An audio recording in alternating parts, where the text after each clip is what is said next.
जिल्हा अध्यक्ष रामप्रसाद कसाब यांना जालन्यामध्ये कळवलं की सगळे जे कार्यकर्ता घेऊन सनी मातंग समाज सगळं मिळून सनी आज मी अपक्ष उमेदवार रतनराव लांडगे माझी थापी चिन्ह या थापी चिन्हाला आज जाहीर पाठिंबा दिला आहे। त्याबद्दल मी जिल्हा अध्यक्ष रामप्रसाद कसाब व यांची सगळी टीम वारणा व आपले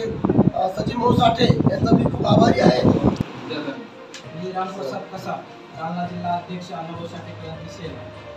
मित्रांनो, देशाला स्वातंत्र्य मिळून 75 वर्षे झाली, पण अजूनही त्या गोरगरीब जनतेच्या प्राथमिक गरजा पण भागलेल्या नाही। अन्न वस्त्र निवारा या प्राथमिक गरजा सुद्धा इथल्या व्यवस्थेने आजपर्यंत भागलेल्या नाही आणि आज तेच लोक आपल्यापर्यंत मतदान मागण्यासाठी येत आहेत। म्हणून मित्रांनो, ही एक आपल्याला आज मोठी संधी आहे की आज आजम हिंद सेनेचे संस्थापक अध्यक्ष आदरणीय रतन भाऊ लांडगे हे जालना लोकसभा मतदारसंघामध्ये अपक्ष म्हणून उमेदवार आहेत आणि आपण जर पाहिलं तुम्ही स्थानिकचे लोक तुम्हाला सगळ्यांना अनुभव आहे की रतन भाऊ एनी टाईम सगळ्यांना ऑलरेडी उपलब्ध असतात। त्यांना कधी भेटायचं झालं तर ते असं कधी म्हणत नाही की माझ्या पीएला भेटा किंवा कोणाला काही भेटा, सगळ्यांच्या ऑलरेडी समस्येमध्ये भाऊ मदत करतात प्रत्येक माणसाला आणि हे सगळं आम्ही पाहिलं आणि म्हणून आमच्या जालना जिल्ह्याच्या टीमनं सचिन भाऊसोबत चर्चा केली की भाऊ तुमचं वर महाविकास आघाडीसोबत काय असेल ते असेल, पण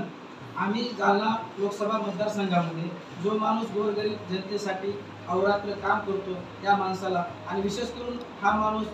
आपल्या जातीचा आहे आणि मराठा समाज सुद्धा जातीच्या माणसासोबत आज मोठ्या ताकदीने उभा राहिलेला आहे। मग आपण मागे का, म्हणून आम्ही आमच्या सर्व टीमनं असा निर्णय घेतला की आदरणीय रतन भाऊ लांडगे यांना आपण जालना लोकसभा मतदारसंघामध्ये पूर्ण ताकदीने पाठिंबा देऊ। म्हणून आज या ठिकाणी माझ्या सर्व शिलेदाराच्या वतीने आदरणीय रतन भाऊ लांडगे यांना आम्ही एक